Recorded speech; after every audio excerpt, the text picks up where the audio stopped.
Hi, I am Dr. Banerjee from Jabalpur, and I am a gynecologist at Ideal Fertility IVF and Genetic Center Private Limited.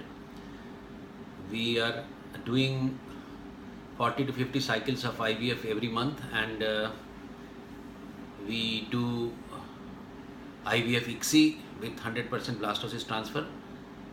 And most of the time, we are doing a spontaneously hatched embryo transfer with all patients.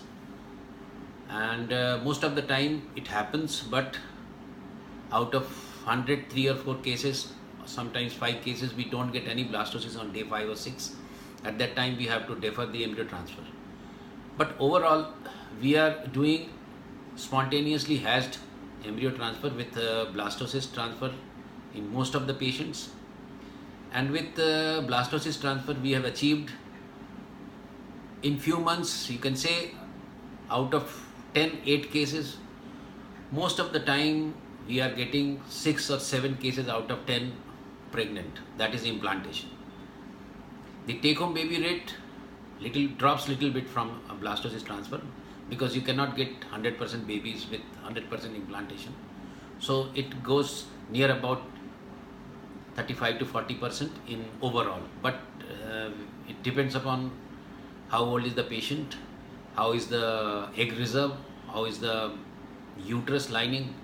These all make sense when you do an IVF, and the success depends upon a lot of the patients.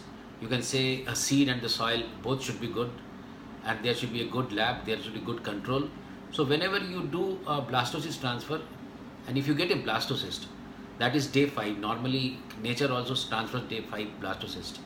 So if a lab gets a blastocyst stage of embryo on day 5 or day 6, it is 100% that this lab is working well, the conditions are good, and how many eggs are transformed into blastocyst, how many fertilized eggs are changed into blastocyst, that also matters. But if you get a continuous blastocyst stage in any lab, and if the center is doing almost 100% blastocyst transfer, you can say that center is working well, whosoever they are, either we or anybody in the world.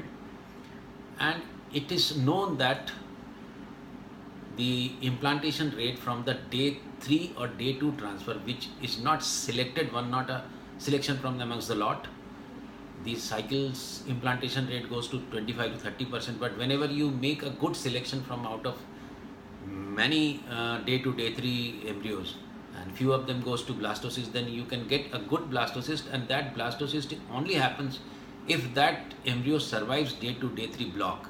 There is a block in every time, and nature selects the best one and it reaches the blastocyst transfer. So in nutshell, we can say that we are doing blastocyst transfer in most of the time, getting good results, and try to do as many as possible with the transparency, with good success rate. And our policy is that if there is no embryo, we frankly tell that patient or that couple that sorry, we don't have any good embryos. If we put that bad embryo into your uterus, it is not going to survive, so better not to transfer. This is the way we are working in Ideal Fertility IVF and Genetic Center. After that, if you want to have any more queries, then you are welcome, and you can ask in my email. My email is dipankar@jabalpurivf.com or dipankar@idealfertility.com. You can log on us on www.idealfertility.com or www.drbanerjee-fertilityclinic.com. With that, we can definitely respond to you as soon as possible. You contact me. Thank you very much for listening.